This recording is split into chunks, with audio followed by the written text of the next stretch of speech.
Students कैसे हैं आप सब। उम्मीद है आप सब खैरियत से होंगे। लास्ट लेक्चर में हम लोगों ने अल्फ़ा डीके के बारे में डिस्कस किया था और उससे रिलेटेड हम लोगों ने एक थ्योरी डिस्कस की थी। आज के लेक्चर में हम बीटा डीके देखेंगे। हम लोगों ने जब रेडियो एक्टिविटी को डिस्कस किया था तो उसमें हमने कहा था कि हमारे पास कोई भी न्यूक्लियस जब स्टेबिलिटी गेन करता है या डीके अंडरगो करता है तो बेसिकली 3 टाइप के होते हैं। एक हमारे पास अल्फ़ा था, एक हमारे पास बीटा था और एक हमारे पास क्या था, गैमा था। तो अल्फ़ा डीके हम डिस्कस कर चुके हैं। अब बीटा डीके हम इस लेक्चर में डिस्कस करेंगे। बीटा डीके हमारे पास क्या होता है, कोई भी न्यूक्लियाई जब बीटा डीके अंडरगो करता है तो उस केस में उसका जो एटॉमिक नंबर होता है वो इंक्रीज़ होता है या डिक्रीज़ होता है बाय 1 और एटॉमिक मास जो है वो हमारे पास सेम रहता है।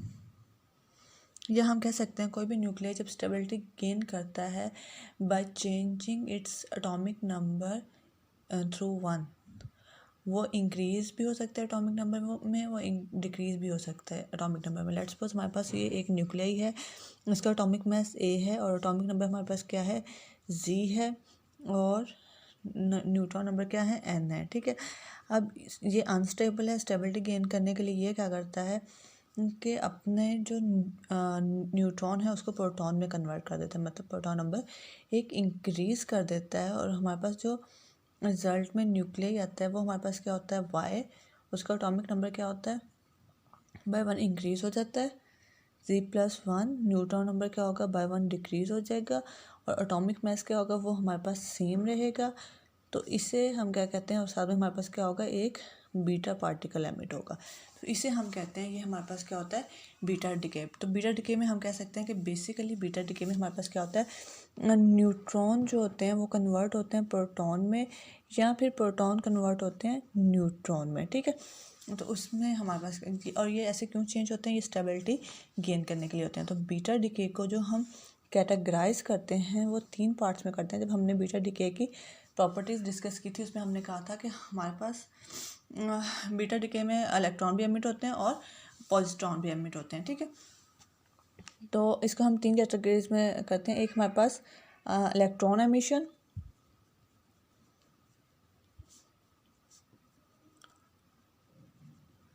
या हम कह सकते हैं बीटा नेगेटिव डिके,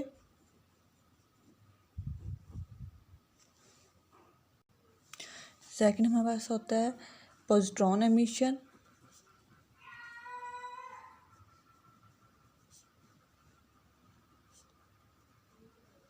या हम इसे बीटा पॉजिटिव डिके भी कह सकते हैं, डिके। और थर्ड वन हमारे पास होता है इलेक्ट्रॉन कैप्चर। ठीक है, तो अब हमारे पास अगर हम फर्स्ट देखें इलेक्ट्रॉन एमिशन में हमारे पास क्या होता है कि जब कोई भी न्यूक्लियाई अनस्टेबल स्टेट में होता है उसमें वो क्या कहते हैं, स्टेबिलिटी गेन करने के लिए न्यूट्रॉन कन्वर्ट होता है प्रोटॉन में। जब न्यूट्रॉन प्रोटॉन में कन्वर्ट होता है तो उसके साथ हमारे पास क्या होता है, उसके साथ हमारे पास एक इलेक्ट्रॉन एमिट होता है और साथ में हमारे पास क्या आता है, कुछ अमाउंट में एनर्जी रिलीज़ होती है, या फिर हमारे पास क्या होती है, मोस्टली जो डिके होता है स्पॉन्टेनियस डिके होता है उसमें हमारे पास एनर्जी हमेशा रिलीज़ ही होती है। जो आर्टिफिशियल डिके होते हैं उनमें हमारे पास ये हो सकता है कि एनर्जी गेन हो, लेकिन जितने भी स्पॉन्टेनियस डिके होते हैं उनमें हमेशा हमारे पास एनर्जी रिलीज़ होती है। अगर आप इसको देखें, न्यूट्रॉन का हमारे पास एटॉमिक मास 1 होता है और एटॉमिक नंबर क्या होता है, 0। प्रोटॉन का हमारे पास एटॉमिक मास 1 होता है और एटॉमिक नंबर भी क्या होता है, 1। देखिए अब हमारे पास न्यूट्रॉन प्रोटॉन में कन्वर्ट हुआ है, इसका एटॉमिक मास क्या है, सेम है, और एटॉमिक नंबर क्या हुआ है, इंक्रीज़ हुआ है। यही बात हमने यहाँ पे की थी। और ये हमारे पास क्या है, साथ में हमारे पास क्या हुआ, इलेक्ट्रॉन एमिट हुआ। इलेक्ट्रॉन का जो एटॉमिक नंबर होता है वो -1 होता है और उसके साथ हमारे पास कुछ अमाउंट में एनर्जी रिलीज हुई है। अगर आप इस इक्वेशन को देखें तो इस इक्वेशन का क्या है, ये हमारे पास वैसे तो बैलेंस है। यहाँ पे हमारे पास एटॉमिक मास 1 था, यहाँ पे भी एटॉमिक मास 1 है, यहाँ पे एटॉमिक नंबर 0 था, यहाँ पे 1 और -1, तो ये हमारे पास क्या हो गया, 0। तो एटॉमिक नंबर ओवरऑल हमारे पास क्या है, 0 है। ठीक है, तो ये वैसे तो हमारे पास इक्वेशन बैलेंस है, लेकिन अगर हम इसे फर्दर देखें, इसके अगर हम स्पिन की बात करें तो इसकी स्पिन हमारे पास क्या होती है, 1/2 होती है। इस साइड पे हमारे पास स्पिन क्या है, 1/2 और 1/2 1। तो हमारे पास स्पिन बैलेंस नहीं है। इसी तरह से हमारे पास मोमेंटम भी बैलेंस नहीं है। कुछ अमाउंट में अगर हम इसकी एनर्जी को अगर हम देखें, इनके मैसेज को कंपेयर करें तो कुछ अमाउंट में हमारे पास मैस भी मिस है। तो वो जो मिसिंग मैस है वो हमारे पास कहाँ गया, उससे पहले हम ये देखते हैं कि हम क्यू वैल्यू को किस तरह से कैलकुलेट कर सकते हैं। क्यू वैल्यू को हमने लास्ट लेक्चर में देखा था उसे हम कैलकुलेट करते हैं। जो इनिशियल मैसेज होते हैं ना minus sum of final message, ठीक है। तो इनिशियल मैस हमारे पास क्या है, mess of neutron minus mass of proton plus mess of electron, ठीक है। ये हमारे पास सम ऑफ फाइनल मैसेज आ गया, ठीक है। और इसे हम मल्टीप्लाई करते हैं किससे, सी स्क्वायर से, जिसकी वैल्यू क्या है 931 मेगा इलेक्ट्रॉन वोल्ट है। अब हमारे पास जब हम माइनस को मल्टीप्लाई करेंगे तो ये भी हमारे पास क्या हो जाएगा, माइनस में हो जाएगा। तो ये हमारे पास क्या आ जाएगा, mass of neutron minus mass of proton minus mass of electron, ठीक है, cross C square. Mass of neutron कितना होता है, वो हमारे पास होता है 1.00866 माइनस मैस ऑफ प्रोटॉन होता है 1.00785 और मैस ऑफ इलेक्ट्रॉन जो होता है ये हमारे पास होता है 0.00 मतलब 10⁻⁴ में आता है। तो इसे हम कहते हैं, इसे हम निगलेक्ट कर देते हैं। क्रॉस सी square cross 931 mega electron volt, 931.5 mega electron volt, ठीक है। तो ये हमारे पास ये आ गया। अब हमारे पास क्या है इसको अगर आप कैलकुलेट करोगे तो ये आपके पास कितना गया, 0.728 मेगा इलेक्ट्रॉन वोल्ट। इसका मतलब क्या है, इसका मतलब ये है कि जब न्यूट्रॉन प्रोटॉन में कन्वर्ट होता है और साथ में हमारे पास एक इलेक्ट्रॉन एमिट होता है, तो उस केस में हमारे पास जो एनर्जी क्यू रिलीज़ हो रही है वो कितनी है, वो 0.728 मेगा इलेक्ट्रॉन वोल्ट है और पॉजिटिव है, मतलब ये एक्सोथर्मिक रिएक्शन है, ठीक है। उसके बाद हम वापस आते हैं उस पॉइंट की तरफ जो हम डिस्कस कर रहे थे कि हमारे पास अगर हम लॉज ऑफ कंजर्वेशन को देखें उसमें हमारे पास क्या है, इसमें हमारे पास जो मैसेज हैं before reaction and after reaction वो कंजर्व नहीं है, हमारे पास स्पिन कंजर्व नहीं है before reaction and after reaction, और मोमेंटम कंजर्व नहीं है, ठीक है। पहले तो ये सोचा गया कि हमारे पास जो बीटा डिके है ये law of conservation of mass और स्पिन और मोमेंटम को ओबे ही नहीं करता, ये डिसओबे करता है, उन लॉज को वायलेट करता है। लेकिन इस पर फर्दर डिस्कस किया गया और उसके बाद लेटर ऑन पॉली ने इसको डिस्कस किया था 1930 में, और फिर फर्मी ने भी डिस्कस किया था और उन्होंने ये डिसाइड किया कि हमारे पास इस रिएक्शन में एक और पार्टिकल, एलिमेंट्री पार्टिकल भी एमिट होता है जिसे हम नेम देते हैं न्यूट्रिनो का, ठीक है। प्रोटॉन प्लस जब न्यूट्रॉन प्रोटॉन में कन्वर्ट होगा साथ में हमारे पास बीटा नेगेटिव पार्टिकल, जो बीटा नेगेटिव पार्टिकल है वो बेसिकली हमारे पास इलेक्ट्रॉन ही होते हैं, ठीक है। बाद में जब लेटर बीटा इनको कंपेयर किया गया इलेक्ट्रॉन की प्रॉपर्टीज़ को और बीटा नेगेटिव पार्टिकल्स को, तो ये देखा गया कि बेसिकली बीटा पार्टिकल जो है वो हमारे पास इलेक्ट्रॉन ही है। और साथ में हमारे पास क्या होता है, एंटी न्यूट्रिनो का जो एंटी पार्टिकल होता है वो हमारे पास एंटी न्यूट्रिनो होता है। और ऐसा रिएक्शन जिसमें न्यूट्रॉन प्रोटॉन में कन्वर्ट होगा हमारे पास बीटा नेगेटिव पार्टिकल, मतलब बीटा नेगेटिव डिके में हमारे पास क्या आता है, एंटी पार्टिकल आता है, ठीक है। और साथ में हमारे पास क्या होगा, कुछ अमाउंट में एनर्जी रिलीज होगी और फर्मी ने इस पार्टिकल को न्यूट्रिनो का नाम दिया था। अब क्वेश्चन ये है कि मैंने कहा यहाँ पे हमारे पास जब न्यूट्रॉन प्रोटॉन में कन्वर्ट हो रहा है तो रिजल्ट में हमारे पास क्या आ रहा है, इलेक्ट्रॉन आ रहा है। और उससे पहले जब हम लोगों ने न्यूक्लियर फिजिक्स को डिफाइन किया था उसमें हमने कहा था हम न्यूक्लियस में हमारे पास कंपोजिशन किसकी होती है, प्रोटॉन और न्यूट्रॉन से मिलकर बनता है और इलेक्ट्रॉन्स जो होते हैं वो न्यूक्लियस के अराउंड रिवॉल्व करते हैं। और अब हम यहाँ पे बात कर रहे हैं कि न्यूक्लियर की बात कर रहे हैं और हम कह रहे हैं कि यहाँ पे हमारे पास इलेक्ट्रॉन एमिट हो रहा है। तो बेसिकली ये जो इलेक्ट्रॉन है ये वो ऑर्बिटल इलेक्ट्रॉन नहीं है जो न्यूक्लियस के अराउंड रिवॉल्व करता है। बेसिक ये जो इलेक्ट्रॉन है ये न्यूट्रॉन के प्रोटॉन में कन्वर्जन की वजह से प्रोड्यूस होता है, न्यूक्लियस के अंदर ही बनता है, ये बाहर, ये ऑर्बिटल इलेक्ट्रॉन नहीं है, ठीक है। तो ये हमारे पास क्या आ गया, ये हमारे पास फर्स्ट वन इलेक्ट्रॉन एमिशन, या हम बीटा नेगेटिव भी डिके भी कह सकते हैं। उसके बाद सेकंड हमारे पास क्या है, पॉजिट्रॉन एमिशन। पॉजिट्रॉन एमिशन में हमारे पास क्या है, पॉजिट्रॉन एमिशन में हम कहते हैं कि ये हमारे पास बीटा पॉजिटिव डिके भी से कहते हैं हम। पॉजिट्रॉन एमिशन है, इसमें हमारे पास क्या हुआ, प्रोटॉन न्यूट्रॉन में कन्वर्ट होता है, एक बीटा पॉजिटिव आया और साथ में न्यूट्रिनो और साथ में कुछ अमाउंट में एनर्जी रिलीज हुई, ठीक है। अगेन अगर हमारे पास, अगर हम बात करें स्पॉन्टेनियस रिएक्शन की तो उसमें हमारे पास एनर्जी हमेशा रिलीज होगी। ये हमारे पास प्रोटॉन है, इसका एटॉमिक मास भी 1 है, एटॉमिक नंबर भी 1 है, न्यूट्रॉन एमिट हुआ। अब देखें न्यूट्रॉन हमारे पास क्या है, इसका एटॉमिक मास सेम है और एटॉमिक नंबर क्या हो गया, डिक्रीज हो गया, और साथ में हमारे पास क्या आया हुआ, बीटा पार्टिकल एमिट हुआ, ठीक है। बीटा पॉजिटिव पार्टिकल है, ये पॉजिट्रॉन है और इसके साथ क्या है, न्यूट्रिनो आ गया। अगर आप ओवरऑल रिएक्शन देखें तो ओवरऑल रिएक्शन हमारे पास क्या है, बैलेंस्ड है। न्यूट्रिनो जो होता है ये हमारे पास न्यूट्रल पार्टिकल होता है, इसका बहुत ही कम हम कह सकते हैं अबाउट न्यूट्रिनो का मैस होता है और ये न्यूट्रल पार्टिकल है और इसकी स्पिन क्या होती है 1/2 होती है। इसका मैस नेग्लिजिबल नहीं होता लेकिन मतलब मैस होता है इसका, ठीक है। तो जो मिसिंग हमारे पास उस रिएक्शन में हम बात कर रहे थे वो बेसिकली हमारे पास किसके पास जाता है, वो न्यूट्रिनो के पास ही जाता है। तो अगेन हम इसके क्यू वैल्यू को किस तरह से कैलकुलेट कर सकते हैं, इसकी क्यू वैल्यू को हम कैलकुलेट कर सकते हैं Q is equal to again वही initial message minus final message, initial message minus final message, ठीक है।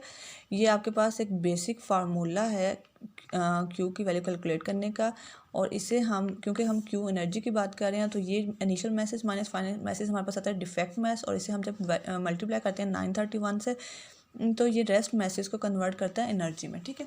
तो ये हमारे पास क्या है, ये आपके पास एक फार्मूला है जो बहुत ही ज़्यादा इंपॉर्टेंट है, ये मोस्टली न्यूमेरिकल्स में आपके पास यूज़ होगा।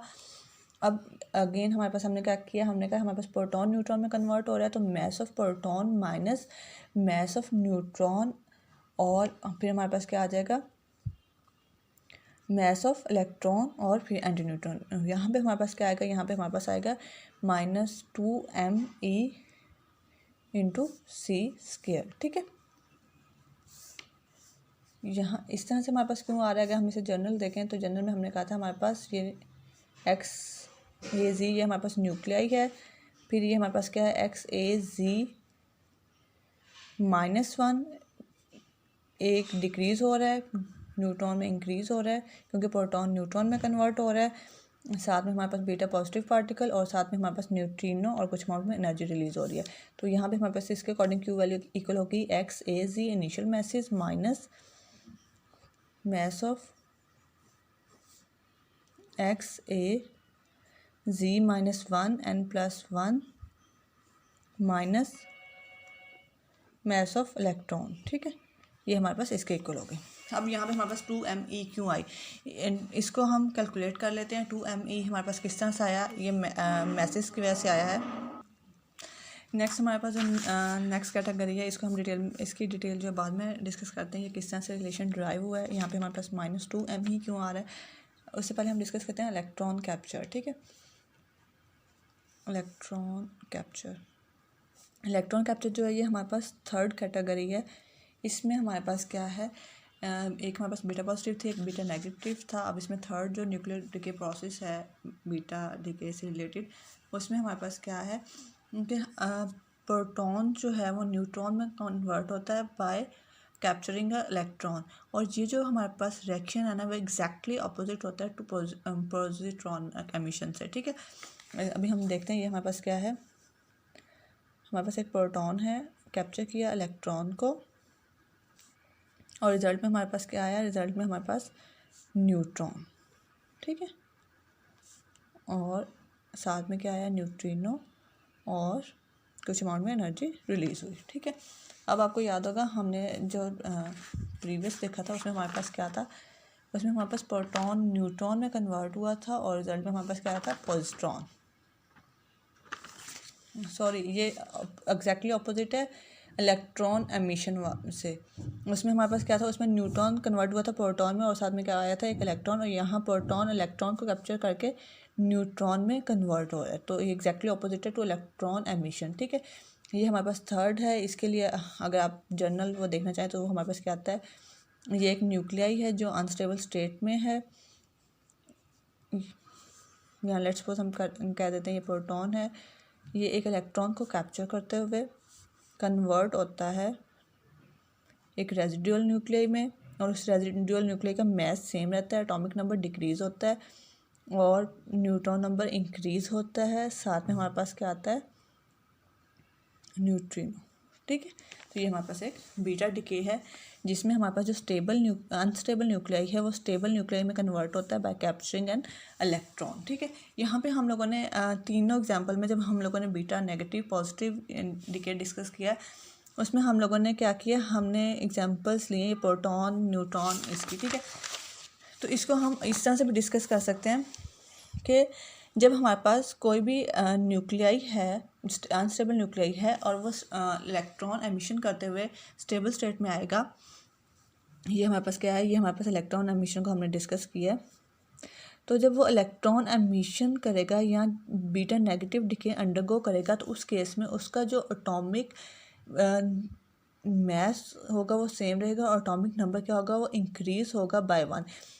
जब भी कोई अनस्टेबल न्यूक्लियाई स्टेबल स्टेट में आएगा बाय एमिटिंग और by undergoing negative beta decay, उस केस में हमारे पास उसका जो एटॉमिक नंबर है वो इंक्रीज़ होगा बाय 1।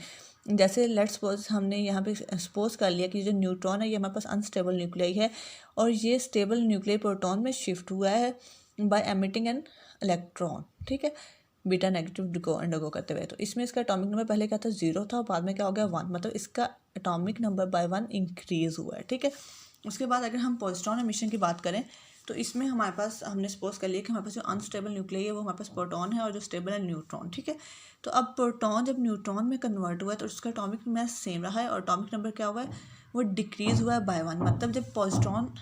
मतलब जब बीटा पॉजिटिव डिके होगा तो उसमें हमारे पास एटॉमिक नंबर डिक्रीज़ होगा बाय 1 और एटॉमिक मैसेज सेम रहेंगे। और जब हमारे पास नेगेटिव डिके होगा उसमें इंक्रीज़ होगा एटॉमिक नंबर में और एटॉमिक मैसेज सेम रहेंगे। और जब इलेक्ट्रॉन कैप्चर होगा तो उसमें भी एटॉमिक नंबर हमारे पास क्या होगा डिक्रीज़ होगा, ठीक है। तो ये हमारे पास जो बेसिक डेफिनेशंस हैं वो हैं। इसकी अगर आप क्यू वैल्यू कैलकुलेट करना चाहें तो वही हमारे पास सेम आएगा, mass of initial message minus mass of final message. Sorry, ये हमारे पास y आ गया,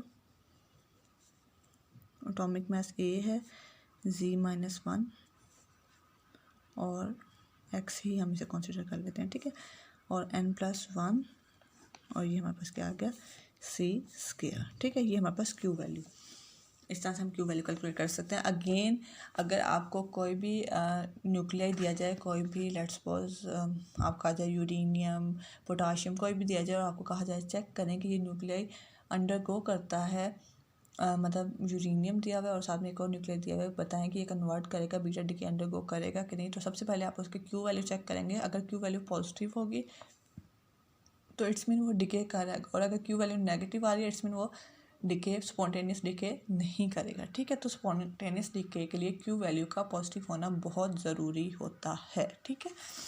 अब हम बात करते हैं ये जो क्यू वैल्यू की डेरिवेशन की, ठीक है। ये वैसे आप लोगों को आप वैसे भी इसको क्यू वैल्यू के एक्सप्रेशंस को याद कर सकते हैं, लेकिन इन केस अगर आप कन्फ्यूजन यहाँ 2me क्यों आया है यहाँ पे हमारे पास क्यों नहीं आया तो उस चीज़ के लिए मैं आपको ये एक्सप्लेन कर रही हूँ। तो ठीक है, तो हमारे पास क्या है क्यू है, Q is equal to m x a z minus m x a z minus 1 n+1 minus m e। ये हमने एक जनरल वो ले लिया जिसमें हमारे पास एक न्यूक्लियर दूसरे में कन्वर्ट हुआ है और साथ में हमारे पास क्या आया है इलेक्ट्रॉन का हमने ले लिया मैस, ठीक है। और साथ में हमारे पास क्या आएगा c² आएगा। c² को फिलहाल हम निगलेक्ट कर रहे हैं, मतलब ये हमें पता थ्रू आउट आना है। हम इसका देख लेते हैं। हमारे पास क्या है m a z, इसको हम इस तरह से भी लिख सकते हैं। और ये हमारे पास क्या है m a z के मैस में क्या हो रहा है एक डिक्रीमेंट हो रहा है, साथ में m e ये आ रहा है, ठीक है। तो अगर हम यहाँ पे इसके एटॉमिक मैसेज को कंसीडर करें तो हमारे पास क्या आएगा m a z और साथ में हमारे पास क्या आएगा माइनस z-m-e, ठीक है। ये हमने इसके एटॉमिक मैसेज को जब कंसीडर किया ये हमारे पास m-a-z और हमारे पास क्या है z विद हम उसको मास ऑफ इलेक्ट्रॉन से मल्टीप्लाई करेंगे माइनस जितने भी नंबर ऑफ प्रोटॉन्स हैं माइनस m-a-z-1। अगेन हम नंबर ऑफ प्रोटॉन्स को मल्टीप्लाई करेंगे मास ऑफ इलेक्ट्रॉन से और ये हमारे पास क्या आ गया मास ऑफ इलेक्ट्रॉन आ गया एज इट इज़, ठीक है। तो इसको हम जब फर्दर सॉल्व करते हैं ये हमारे पास आ जाएगा m-a-z minus z-m-e minus m-a-z-1 minus z-1 into m-e है तो z-1 को हम अलग अलग मल्टीप्लाई करेंगे तो ये हमारे पास आ जाएगा z-m-e minus minus plus m-e और साथ में हमारे पास क्या आ जाएगा माइनस m-e, ठीक है। तो ये हमारे पास आ गया। इसको हम फर्दर वो करते हैं तो हमारे पास आ जाएगा m-a-z minus z-m-e minus M into A जी -1 -1 क्या होगा plus G M E minus M E. ठीक है, ये हमारे पास इसके इक्वल आ गया। अब जी एम ई से कैंसिल हो जाएगा, बाकी हमारे पास क्या बचेगा, बाकी हमारे पास बचेगा m a g minus m a ji -1 minus M e, एक ये वाला बच गया और एक हमारे पास क्या बच गया, ये वाला। तो ये हमारे पास क्या आ गया -2me और मल्टीप्लाई बाय c²। अगेन वही हमारे पास क्या आ गया, mass of unstable nuclei parent nuclei minus mass of daughter nuclei और -2me, ये हमारे पास वो डेरिवेशन आ गई। इसी तरह से आप इसको फॉलो करते हुए आप कर सकते हैं। इलेक्ट्रॉन के लिए उसमें हमारे पास क्या आया, उसमें मैस ऑफ पेरेंट न्यूक्लियाई आएगा और यहाँ पे हमारे पास क्या आएगा, इंक्रीमेंट हो रहा है Z+1 आ जाएगा। ठीक है, तो यहाँ पे जब आप मल्टीप्लाई करोगे तो यहाँ पे आपके पास क्या आ जाएगा, Z+1 आ जाएगा। तो उससे आपके पास एम ई जो है वो भी एम ई के साथ कैंसिल हो जाएगा और वो हमारे पास नेग्लेक्ट हो जाएगा। ठीक है, तो ये इस तरह से हमारे पास डेरिवेशन है और ये हमारे पास क्यू की वैल्यू के लिए है। ये जस्ट मैंने आपको एक्सप्लेन करने के लिए बताया था कि यहाँ पे हमारे पास 2me क्यों आ रहा है, यहाँ पे हमारे पास me क्यों नहीं आ रहा और यहाँ पे भी हमारे पास हमने me को क्यों कंसिडर नहीं किया था। ठीक है, तो ये मैंने इसलिए आपको बताया है। अगर आपको कोई कन्फ्यूजन है मज़ीद आप पूछ सकते हैं। ये हमारे पास बीटा डिके था। 3 टाइप के डिके होते हैं, पॉजिटिव, नेगेटिव और इलेक्ट्रॉन कैप्चर। ठीक है, फर्दर कोई कन्फ्यूजन आप पूछ सकते हैं। अल्लाह हाफिज़, फ़ी अमान अल्लाह।